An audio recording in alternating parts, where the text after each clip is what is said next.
Tom Aspinall makes his return this Saturday, UFC London against Marcin Tybura in the main event, the heavyweight division. Where you have Tom making his comeback after taking about a year off since his devastating knee injury against Curtis Blades in a matchup which I would have loved to see how that would have played out. It ended before it even started, 15 seconds into the first round, where Tom threw a leg kick, where his knee just absolutely exploded on impact, and the fight was just over before it even started. And it's very unfortunate. I would have loved to see how that fight played out because Tom's trajectory at that moment, I mean, he was just riding off of a finish over Alexander Volkov, before that Sergey Spivak, Andrei Arlovsky. I mean, he's just been taking dudes out, and dudes out with a sense of urgency, right? I mean, his speed, athleticism, his boxing, his jiu-jitsu, his fight IQ, his sense of being able to get the fight to the ground. He's been able to mix it up very well, be explosive, be precise, be technical, be fast, all at the same time. It's impressive, especially at the heavyweight division. I was huge on Tom Aspinall before the injury, and you know what? And this is exactly why I'm still huge on him now. I think that his maturity, I think he took the time off. I don't think he would have come back. Just seeing his interviews, the way he carries himself, the way he talks about his career, what he hopes for his career, I feel like he values his health more than he values like his level of success within the UFC. So I don't think that he'd be rushing anything. I don't see him rushing his comeback by any means. So I think that if he was having a tough time in training or in rehab, I don't think that we'd be seeing him in a fight booked right now. So I think Tom is going to be confident. I think he's ready for a comeback. I think he's healthy. I love the guy's mindset. But he is going against Marcin Tybura, who is a very formidable opponent, who looks very healthy, looks like he's in much better shape than in previous performances. I mean, just in recent photos, I think Tom had even made a comment as well that he wasn't looking fat anymore. And he did. He looked lean.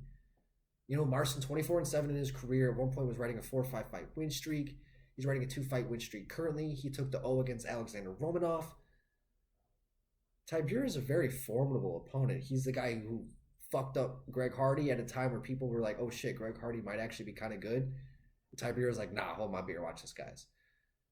Very formidable opponent, especially for a guy like Tom who's taken such a long layoff. So that's why I like this matchup, where it's like, A, you're not technically feeding Tom to the wolves upon his comeback, but you're not giving him a fucking slouch either. Like, you're giving him a real test in Marcin Tybura. So Marcin definitely has keys to victory. He's going to have to make it dirty like he always does. He's going to have to fight a very smart fight, basically a perfect fight. He's going to have to shut Tom out. He's going to have to get it to the ground and just nullify Tom's offense, which is something that we haven't seen before. Curtis Blades won via TKO, but yeah, it was maybe like a checked leg kick. I don't even remember if it was a checked leg kick or not, but honestly, it was 15 seconds. The fight was over before it even started. So within the UFC, we haven't seen anybody really dominate Tom Aspinall at all. And we've only seen him get better. So I'm really curious to see what he's been able to do with his rehab, the time off, how he's going to approach the fight. You know, I'm still, no matter what, even with all the injury, the time off, I'm still very high on Tom Aspinall. Not saying that I'm not high on Marcin Tybura either. He could definitely go out and shock a lot of fucking people in a lot of ways that kind of Dricus du Plessis did against Robert Whittaker. But you know, I think, you know, if I'm a betting man, I'd be going for Tom Aspinall in this fight, you know, and I think I'd love to see a rematch with Curtis Blades in the future. I'd love to see how that fight plays out just because of both guys and their wrestling ability. I think that would just play out just for a really good competitive heavyweight matchup. But that's going to do it for today, guys. Let me know in the comment section what you guys think of this heavyweight main event. Is Tom Aspinall's comeback going to be successful, or is Marcin Tybura going to rain on everybody's parade? Love to hear your guys' thoughts in the comment section. Guys, don't forget to like and subscribe to continue getting more MMA content by yours truly, Mr. Mustache. MMA News out. Let's fucking go, fight fans.